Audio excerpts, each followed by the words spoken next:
안녕하세요. 책 읽는 미주입니다. 오늘 소개할 책은 적정한 삶. 불안의 시대를 살아가는 우리에게 건네는 인지심리학의 1호와 통찰, 김경일 지음, 진성북스. 사람의 마음이 궁금한 사람, 고려대학교 심리학과와 동대학원을 졸업한 후 미국 텍사스 주립대학교 심리학과에서 박사학위를 받았다. 인지심리학 분야의 세계적 석학인 아트 마크먼 교수의 지도하에 인간의 판단, 의사결정, 문제 해결 그리고 창의성에 관해 연구했다.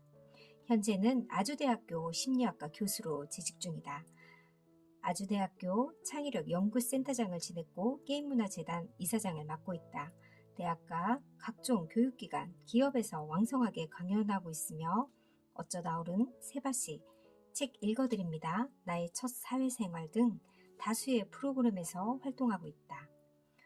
저는 이분이 정읍에 오셨을 때 직접 강연을 들었고 대기실에서 잠깐 이야기를 나눈 적도 있는데요. 되게 따뜻하시고 친근한 느낌이었습니다. 강의 또한 너무 유쾌하고 옆집 오빠 같은 그런 느낌의 마음 따뜻한 분이라는 생각이 들었습니다.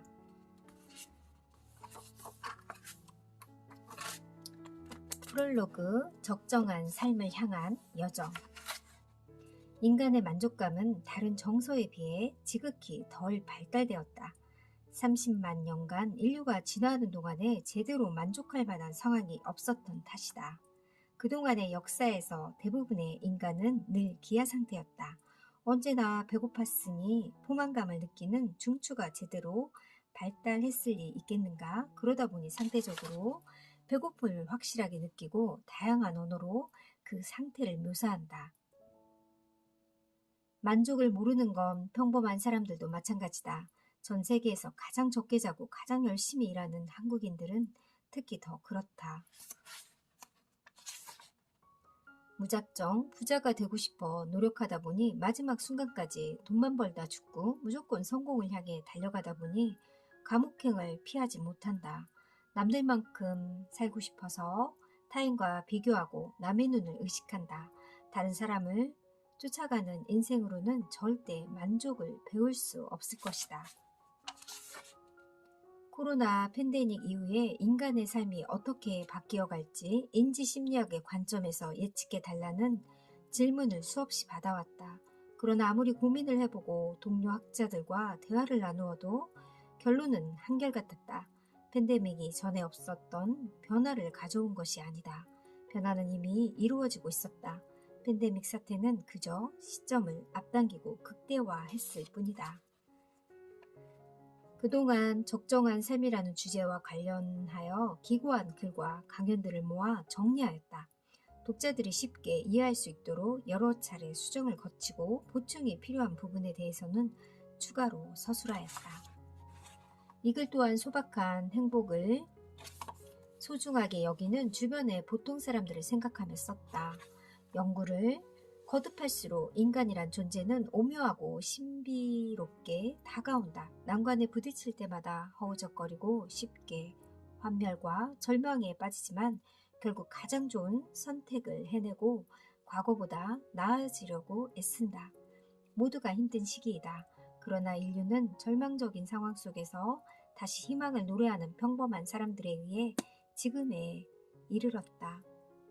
적정한 삶을 배워나가는 이 시간이 자신과 타인의 존재를 애정어린 시선으로 살피는 따뜻한 시간이 되길 간절히 희망해 본다. 2021년 1월 김경일.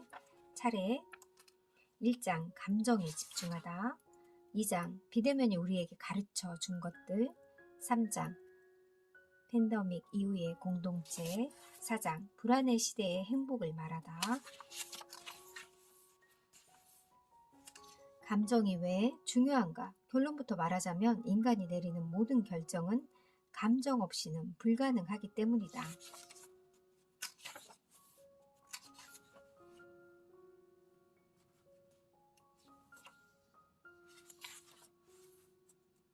교통사고를 당한 뇌의 고통, 마음이 아플 때는 어떨까? 살다 보면 크고 작은 일로 상처를 받는 순간이 온다.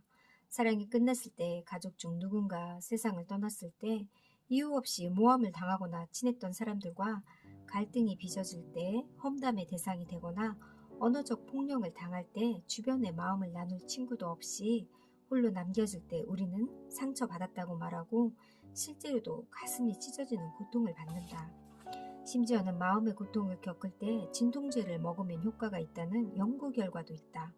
UCLA 심리학과 나오미 아이젠버그 교수팀의 연구를 보면 사회적 왕따를 당한 피실험자에게 3주 동안 타이레놀을 복용시켰더니 그렇지 않은 상태보다 상실감이 훨씬 완화되었다는 결과가 나왔다. 인지심리학은 심리적, 사회적 고통 또한 신체적 고통 못지않게 다뤄줘야 한다고 말한다. 우울에서 헤엄쳐 나오는 법, 사람은 누구나 언제나 어떠한 이유로든 우울할 수 있다. 우울할 때 꽤나 효과 좋은 행동은 청소다. 대청소는 안 된다. 구역을 작게 나눠서 조금만 치워보자. 책장 한 칸, 서랍 하나처럼 목표를 쉽게 쪼개는 것이다. 물리적인 집 청소뿐 아니라 심리적인 청소도 좋다. 내가 자주 쓰는 방법 중 하나는 하드디스크 정리다.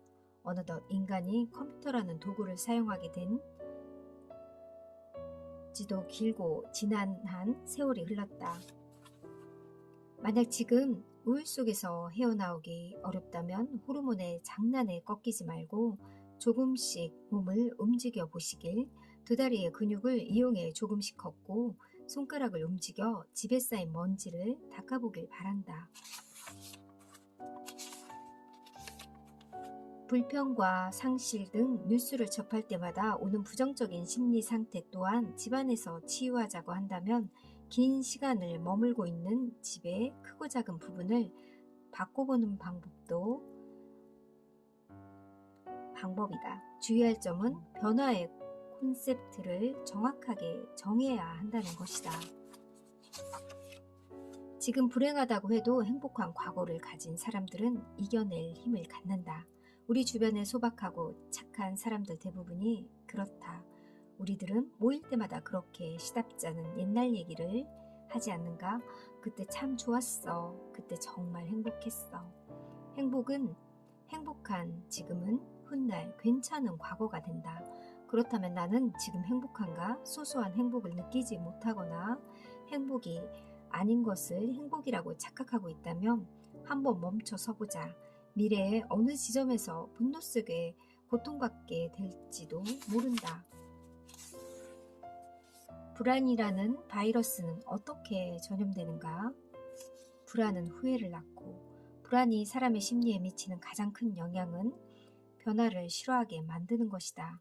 인간은 원래 변화를 좋아하지 않는다. 불안은 무기력을 낳고 감정 중에 가장 전염 속도가 빠른 것은 무엇일까? 불안이다. 불안이 퍼져나가는 속도는 코로나 바이러스 감염 속도를 능가한다. 불안은 불확실을 먹고 자란다. 불확실의 공포. 불안을 다스리려면 불안이란 심리의 메커니즘을 먼저 파악하는 게 순서일 것이다. 불안은 언제 확장되는가? 바로 불확실하고 모호할 때. 불확실할수록 불안은 커진다. 반대로 확실하다는 느낌이 들면 불안은 감소한다.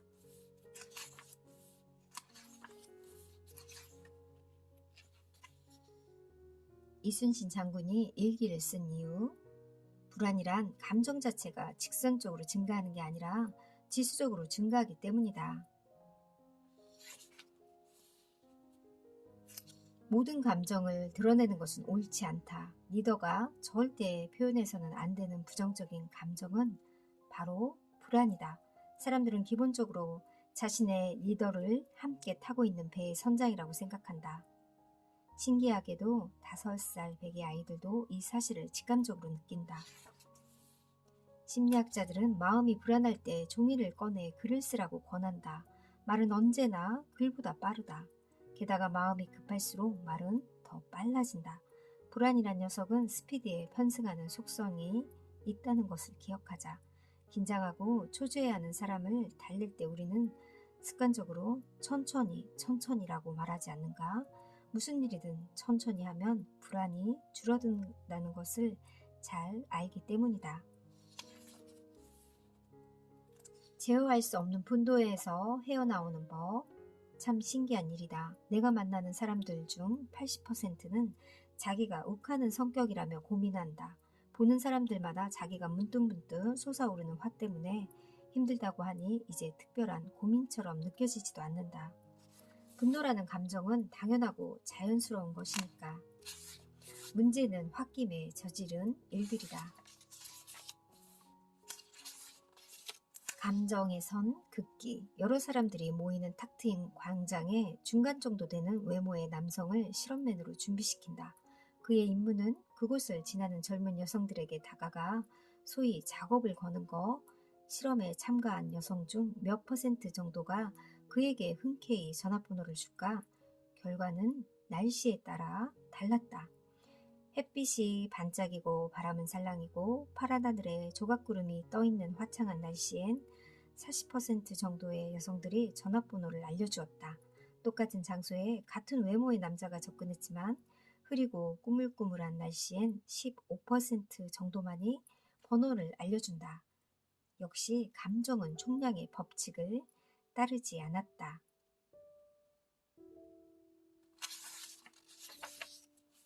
분노는 자연스러운 것이고 화가 나는 것이 정상이다. 그러나 슬기롭게 화를 내야 한다. 그 차이는 감정의 경계선을 그을 줄 아느냐 모르느냐에 따라 달려있다. 어떻게 경계선을 긋는단 말인가? 심리학자들은 화가 난 장소에서 피하는 것만으로도 감정에 브레이크를 걸 수 있다고 한다. 한 가지 팁을 더 주자면 천천히 걸어서 나오지 말고 최대한 빠르게 달려서 잽싸게 도망쳐 나오는 것이다. 걷는 시간은 3분이면 충분하다. 단 3분이라도 다른 장소에 머물다 보면 저 사람은 항상 왜 나를 화나게 만드는가 해서 내가 왜 화를 내고 있지로 경계선이 그어진다. 대표적인 나쁜 습관은 욕이다. 친구들과 농담을 하거나 운전할 때 아무렇지 않게 쌍욕을 툭툭 내뱉는 사람들이 있다. 아는 후배 중 하나도 서슴없이 욕을 잘하기에 이러다 습관이 되지 않게 조심하라고 주의를 준 적이 있었다.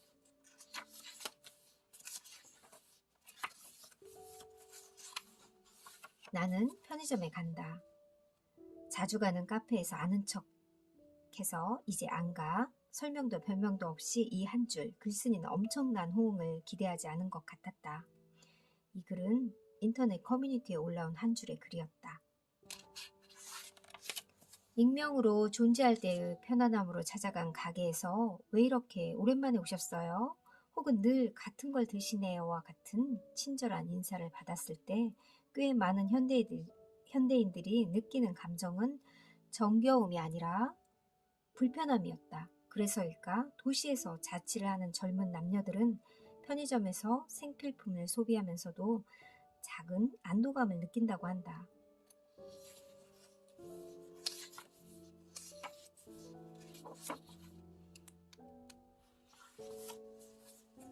이젠 누굴 만나 드라마 얘기로 떠드는 게 아련한 과거의 일처럼 되어버렸다. 코로나 팬데믹 시대에 사람을 만나는 시간보다 나 홀로 머무는 시간이 커지고 있다. 외롭고 불안한 나날이 계속된다. 이 사태가 언제까지 지속될지, 내 일과 나라 경제는 어떻게 바뀔지 참으로 초조하고 막막하다.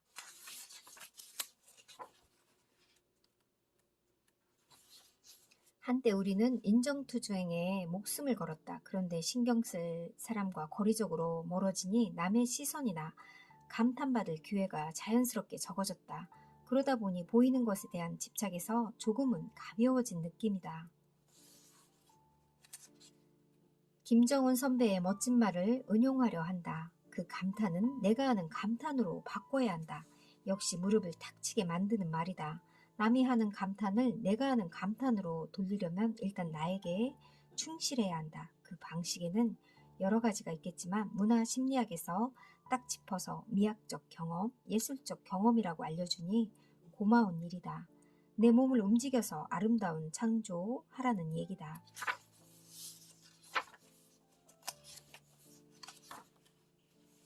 파레토 법칙이란 말이 있다. 20% 원인에 의해 결과가 80%가 결정된다는 것을 의미한다.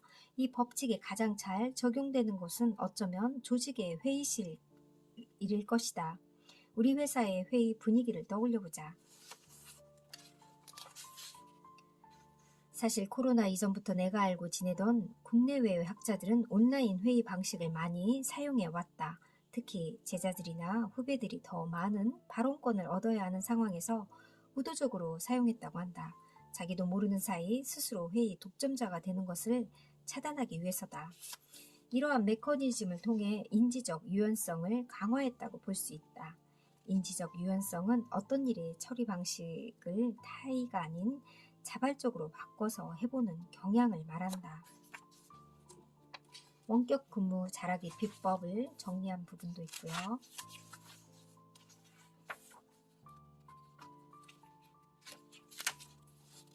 마스크를 벗어야 할 때 심리학 용어 중에 가면 증후군이란 말이 있다. 우리말로 쉽게 가면으로 번역했지만 1970년대 후반 조지아 주립대학의 심리학자 폴린 클랜스와 수잔 임스 교수에 의해 처음 이름이 붙여진 현상이다.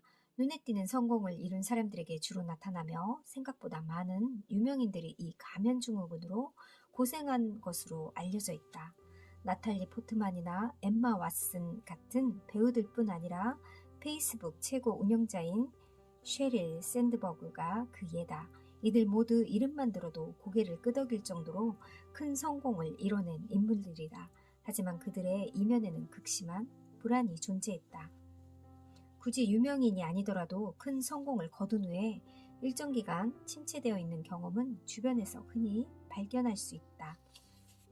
최근 큰 성공이나 성취를 거둔 사람이라면 잠시 혼자만의 시간을 가져야 한다. 일정한 시간 동안 남들의 시선에서 벗어나 홀로 머물 시간과 공간 속으로 들어가야 한다. 인간이라면 누구나 자기가 이룩한 성과를 지속시키고 싶어 하기 때문이다. 이들은 세상이 빠르게 변하는 것도 두렵다. 사람으로 북적거리는 거리에서 벗어나 나만의 방으로 돌아올 때 우리는 마스크를 벗는다. 감염 예방 도구인 마스크뿐 아니라 심리적 가면 또한 벗어던지자. 가볍게 민낯을 드러내는 절대의 시간과 공간을 가져야 한다. 내가 이룬 성취 때문에 불안하다면 더더욱 필요하다. 우리 곁에 소시오패스 이 부분부터 다음 시간에 소개할게요. 감사합니다.